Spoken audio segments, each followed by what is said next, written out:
সুপ্রভাত আমার প্রিয় বন্ধুরা। তো আমি চন্দ্রা চলে এলাম নতুন দিনে নতুন একটি বৃষ্টি ভেজা সকাল নিয়ে। তো দেখো এখনও ছাদের উপর জল বেঁধে বেঁধে রয়েছে চারিদিকে। রাতের বেলা প্রচণ্ড বৃষ্টি হয়েছে, সেই সন্ধ্যা 6টার থেকে শুরু করে রাত 2টো পর্যন্ত বৃষ্টি হয়েছে। তো এখন বাজে সকাল 6টা, আর আমি দেখো এই যে চলে এসেছি এখন ছাদে। জামা কাপড়গুলো ধুয়ে মেলে দিয়ে যাচ্ছি, ছেলের জামা কাপড়। তো বন্ধুরা চলো তোমাদের সঙ্গে আজকে শেয়ার করব বাবার অনেক বড় একটা ক্ষতি হয়ে গেছে এই ঝড় বৃষ্টিতে রাতের বেলা। তো কি ক্ষতি হয়েছে সেটাই তোমাদের সঙ্গে শেয়ার করব। তো বন্ধুরা তোমরা সবাই কেমন আছো? আশা করি ভালোই আছো, আর তোমাদের আশীর্বাদে ভালোবাসায় আমরাও ভালো আছি। তো ভগবানের কাছে প্রার্থনা করি সবাই ভালো থাকো, সুস্থ থাকো। তো এই যে দেখো, যে বললাম না একটা ক্ষতি হয়ে গেছে। তো এইখানে একটা কাঁঠাল গাছ ছিল, তোমরা তো জানো, অনেকবার আমি ভিডিওতে দেখিয়েছি। এইখানে আর ঠিক এই কোনায় একটা কাঁঠাল গাছ ছিল। তো ওই যে দেখো সেই কাঁঠাল গাছটা ঝড়ে ভেঙে রেখে গেছে। তো চলো সেটাই তোমাদের সঙ্গে শেয়ার করব, দেখাই। চলো নিচে। তো এই যে দেখো এখন আমি নিচে চলে এসেছি, ছাদের থেকে নিচে নেমে এসেছি জমিতে।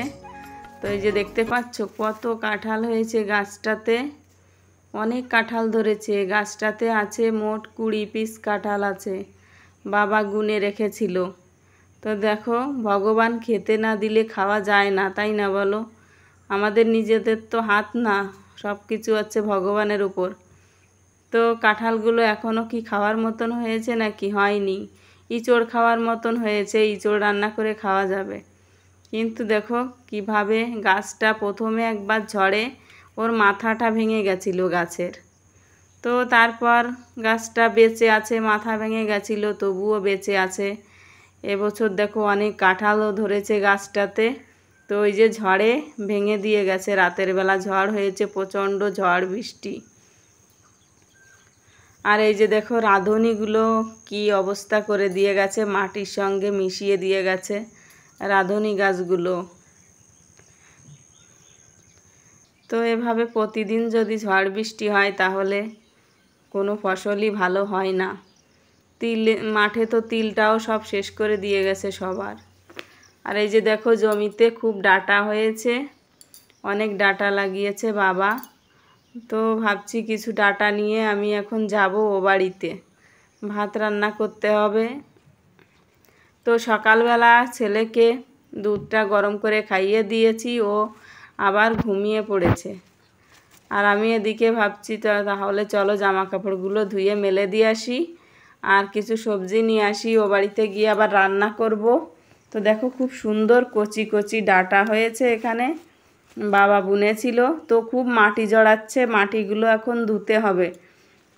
প্রচণ্ড মাটি উঠছে, কারণ জমি তো নরম, রাতের বেলা বৃষ্টি হয়েছে। তো দেখো আমি ডাঁটাগুলো তুলে নিয়ে এখন চলে এসেছি এই বাড়িতে। খুব সুন্দর সুন্দর ডাঁটা। তো ডাঁটাগুলো ভালো করে ধুয়ে নিয়ে এসেছি। আর এই যে ও বাড়িতে ফ্রিজে লঙ্কা রাখা ছিল, আর ছিল মাছ, আর ওই যে বেগুন তুলে নিয়ে এসেছি কিছু বেগুন। আর এসে দেখো ছেলের জন্য ভাতও রান্না করা হয়ে গেছে আমার। ওই যে দেখো ছেলের জন্য আলু সেদ্ধ ডিম সেদ্ধ দিয়ে ভাত রান্না করেছি।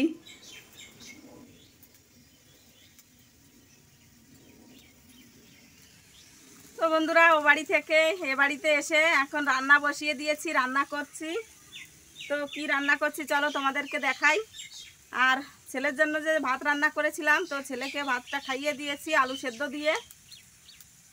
আর মা এসেছিল, তো মাকে বললাম আমি এখানে রান্না করছি, এখানে মা বাবা দুজনেই ভাত খাবে, দুজনেরই ভাত রান্না করছি। আর ওদিকে মা এসে আবার চলে গেছে তিল নাড়তে। ছাদে তিল রয়েছে গাদা দিয়া, তো তিলগুলো মানে জাগ হয়ে গেছে, আজকে নাড়বে, রোদে মেলবে। তো মা গেছে রোদে মেলতে, মেলে দিয়ে এসে তারপর ভাত খাবে, ততক্ষণে আমার রান্না বান্না হয়ে যাবে।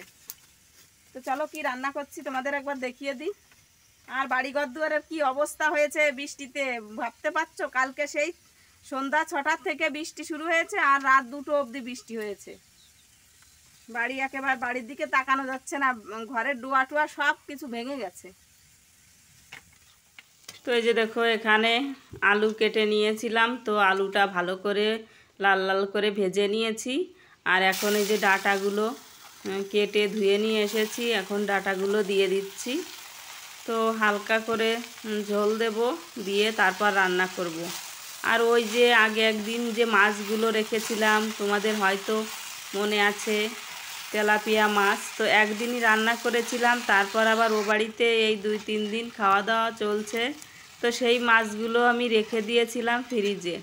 তো এখন সেই তেলাপিয়া মাছ দিয়েই এই তরকারিটা রান্না করব।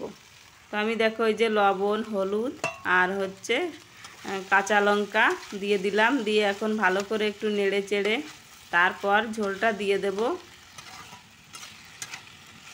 তো যেহেতু ডাঁটাগুলো একদমই কচি কচি ডাঁটা, তো বেশি একটা ঝোল লাগবে না, অল্প হালকা ঝোল দিলেই হয়ে যাবে, বেশি সময় লাগবে না রান্নাটাও করতে। তো মা যেহেতু তিল মেলবে রোদে, তো মায়ের আবার কষ্ট হবে রান্না বান্না করতে, তো সেজন্য ভাবলাম আমি রান্নাটা করি, এখানে সবাই মিলে খাওয়া দাওয়া করব। তো দেখো এদিকে বেগুনগুলো ভাজি করেছি আর সঙ্গে করব নিম পাতা ভাজি, আর এই মাছগুলো দিয়ে তরকারিটা রান্না করব। তো দেখো এই যে আমার তরকারিটা রান্না হচ্ছে, মাছগুলো দিয়ে দিয়েছি, এখন আমি তরকারিটা নামিয়ে নিয়ে সোমবারা দেব। তো দেখো তরকারিটা আমার নামানো হয়ে গেছে। এই যে যে ডাঁটাগুলো আছে না, মানে একদম বতি হয়ে গেলে একরকম লাগে খেতে, আর এইরকম কচি কচি ডাঁটাগুলো খেতে অন্যরকম লাগে। তো দেখো আমার রান্না বান্না হয়ে গেছে, আর এই যে দেখো মা এসেছে, মাকে ভাত বেড়ে দিয়েছি, মা খাচ্ছে আর ওদিকে মেয়েও খাচ্ছে। তো নিম পাতা ভাজি করেছি, বেগুন ভাজি, চলো তোমাদের দেখাই কি রান্না বান্না হলো। আর বাবার জন্য ভাত গোছানো হয়ে গেছে, এই যে দেখো বাবাকে ভাতটা গুছিয়ে দিয়েছি, এখানে বেগুন ভাজি আর এই যে সবজি দিয়েছি, আর এই যে প্যাকেটে করে দিয়েছি নিম পাতা ভাজি, না হলে ভাতের মধ্যে দিয়ে দিলে আবার নরম হয়ে যাবে গরম পেলে, সেজন্য প্যাকেটে করে দিয়ে দিয়েছি। মা এখন নিয়ে ও বাড়িতে যাবে। আর এই যে দেখো টক রান্না করেছি, জল টক, গরমের সময় জল টক খেতে ভালো লাগে। তো এখন এগুলোই রান্না বান্না হয়েছে, নিম পাতা ভাজি, বেগুন ভাজি, তারপর হচ্ছে টক তরকারি, এগুলো দিয়েই সবাই মিলে খাওয়া দাওয়া করব। আর এই যে দেখো বাড়ির কি অবস্থা হয়ে গেছে বর্ষায়, ঝড় বৃষ্টিতে। তো এখন আমি এই বাড়িঘর দুয়ার পরিষ্কার পরিচ্ছন্ন করব, তারপর স্নান করব। আর ওদিকে আমার মোবাইলে একদমই চার্জ নেই, তো চলো মোবাইলটাও চার্জে বসাবো, তারপর তোমাদের সঙ্গে আবার কথা হচ্ছে, দেখা হচ্ছে। তো দেখো কি অবস্থা হয়েছে ভেঙে ভেঙে, এ বাড়িতে থাকতেও পারছি না আর ঠিক করতেও পারছি না, একবার দৌড়ে ও বাড়ি যাও, একবার দৌড়ে এ বাড়ি আসো, এই হচ্ছে আমার সারাদিনের কাজ। কি করব বলো তো, টাইমই পাচ্ছি না ডোয়াটা ঠিক করতে, আর বৃষ্টিতে রোজ বৃষ্টিতে ভেঙে চুরে পড়ে যাচ্ছে। তো মুরগিগুলো খাঁচার মধ্যে ওদেরকে খেতে দিয়ে দিয়েছি। তো বন্ধুরা এখন হচ্ছে রাত 9:30 বাজে, আর দেখো এই যে পাশেই একটা মানে ভাইয়ের মেয়ের জন্মদিন হচ্ছে, তো ওর এই 1 বছর পূর্ণ হলো, তো জন্মদিন করছে, তো হঠাৎ করেই মানে তেমন একটা আয়োজন হয়নি, ছোটো মোটো আয়োজন, তো ডেকে নিয়ে এসেছে, চলো সবাই মিলে জন্মদিন কেক কাটতে হবে, তো সেখানেই আমরা সবাই মিলে এসেছি।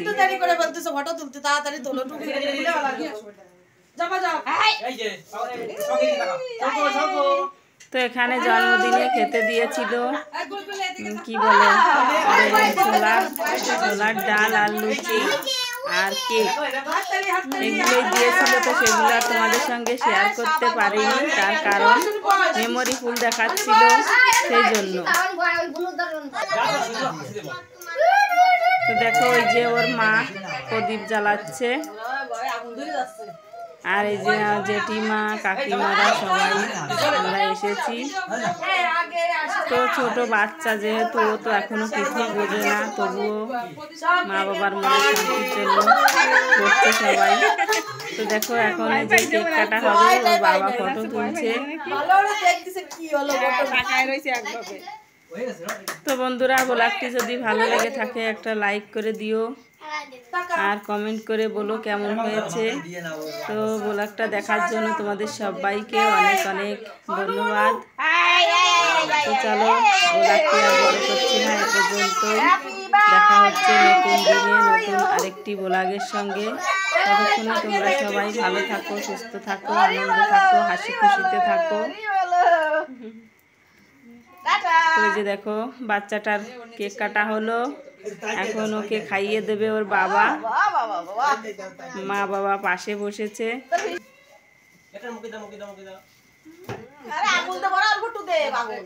তো বাচ্চাটা খেতেই চাইছিল না, ওকে জোর করে তারপর ওর বাবা খাইয়ে দিয়েছে। ও খেতেই চাইছিল না, তো বোঝেই না যে এটা কি।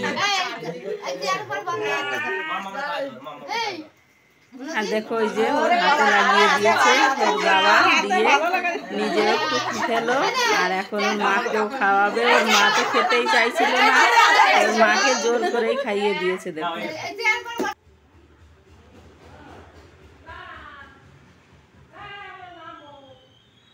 তো চলো আজকের মতন এ পর্যন্তই, টাটা।